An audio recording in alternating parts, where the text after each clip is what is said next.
নমস্কার বন্ধুরা, আজ আমি আপনাদের সাথে শেয়ার করব সম্পূর্ণ একটা নিরামিষ রেসিপি। আর এবং নতুনত্ব আছে কিছুটা, অনেকেরই হয়তো জানা, অনেকের জানা নয়। তো আজকের আমি সেটাই করছি, আর সেই রেসিপিটা আপনাদের সাথে শেয়ার করব। তো আজকের করব আমি আম ধোকার ডালনা। সেজন্য ছোলার ডাল সারা রাত ভিজিয়ে রেখেছিলাম। ছোলার ডালটা ভিজে রেখে বেটে নিয়েছি আমি, এর মধ্যে কিছুই মেশাইনি। আর আম রয়েছে, এরকম কাঁচা আম ছাল ছাড়িয়ে আমি গ্রেটারের সাহায্যে গ্রেট করে নিয়েছি। আর ডালনা করার জন্য আলু কেটে নিয়েছি, টমেটো একটা আছে, নুন, হলুদ, লঙ্কা গুঁড়ো, যে ধনে গুঁড়ো, জিরে গুঁড়ো, একটু চিনি সামান্য আছে, আদা জিরে বাটা, আদা আছে একটু বাটা আলাদা, আর একটু টক দই আর একটু ঘি গরম মশলা লাগবে। তো এই দিয়ে হয়ে যাবে আম ধোকার ডালনা। প্রথমে যেটা করতে হবে, এই ছোলার ডাল বাটা রয়েছে, এর মধ্যে আমি গ্রেট করা আমটাকে দিয়ে দিলাম।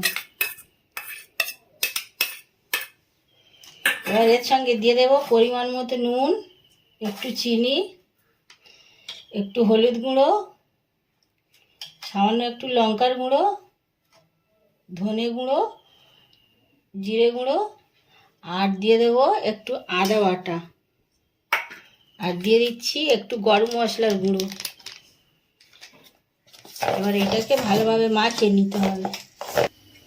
ধোকাটা তৈরি করার জন্য এবার আমি কড়াইতে একটু তেল দিয়েছি, তেলটা গরম হয়ে গেছে। এই গরম তেলের ওপর থেকে একটু হিং দিয়ে দেবো আমি। হিংকে একটু নাড়াচাড়া করে এই যে ডালের ব্যাটারটা এর মধ্যে দিয়ে দিচ্ছি।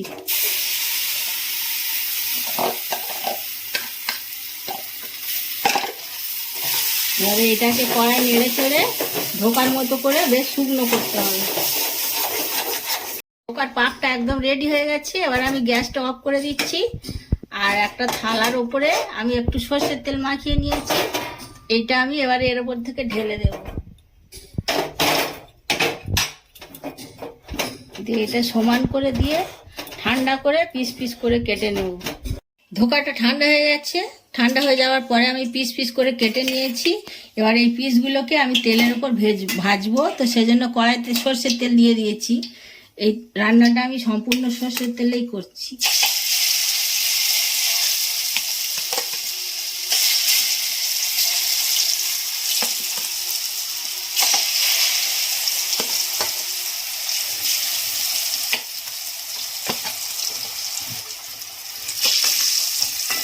ধোকাগুলো সব ভাজা হয়ে গেছে, এবার আমি তেলের ওপর থেকে তুলে নিচ্ছি।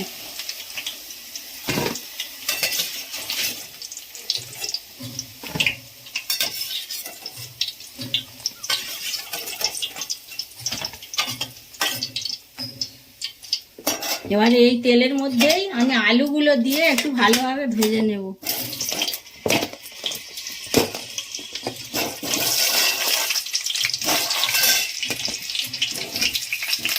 আলুগুলো একটু ভালোভাবে ভেজে নেব। আলুগুলো ভেজে তুলে নিয়েছি। এবারে ওই তেলের মধ্যেই আমি রান্নাটা চাপাচ্ছি। তো প্রথমে দিয়ে দিলাম একটা তেজপাতা, দিয়ে দিচ্ছি টমেটো,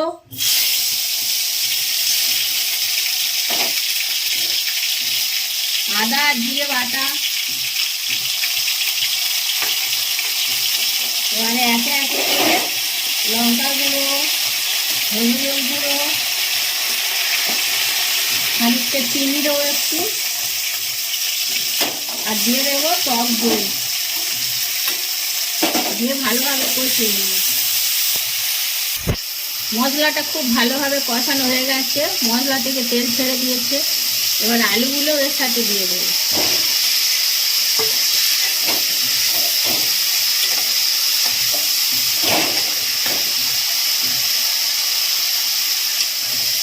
আলুগুলো দিয়ে দিলাম, এবার একটু নাড়াচাড়া করে নিয়েছি। আলু ভাজাই রয়েছে, মশলাও কষানো। এবার আমি পরিমাণ মতো জল ঢেলে দিলাম।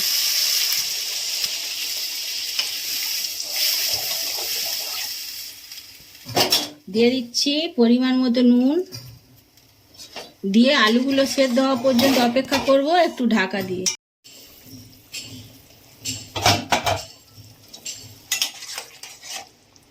আলুটা সিদ্ধ হয়ে গেছে, তরকারিটা হয়ে গেছে। তো এবার আমি ভেজে রাখা এগুলো দিয়ে দিলাম, ধোকাগুলো। ধোকাতে অনেকটা রস টেনে নেবে, তো সেজন্য বেশি ফোটাবো না, প্রায় হয়ে এসেছে। এবারে আমি দিয়ে দিচ্ছি 1 চামচ ঘি,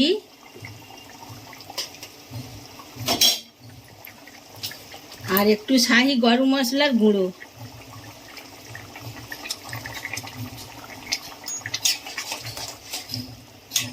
এবারে আমি গ্যাসের ফ্লেমটা অফ করে ঢাকনা দিয়ে রেখে দিচ্ছি। কিছুক্ষণ পর আমি পরিবেশন করে দেখাবো আম ধোকার ডালনা।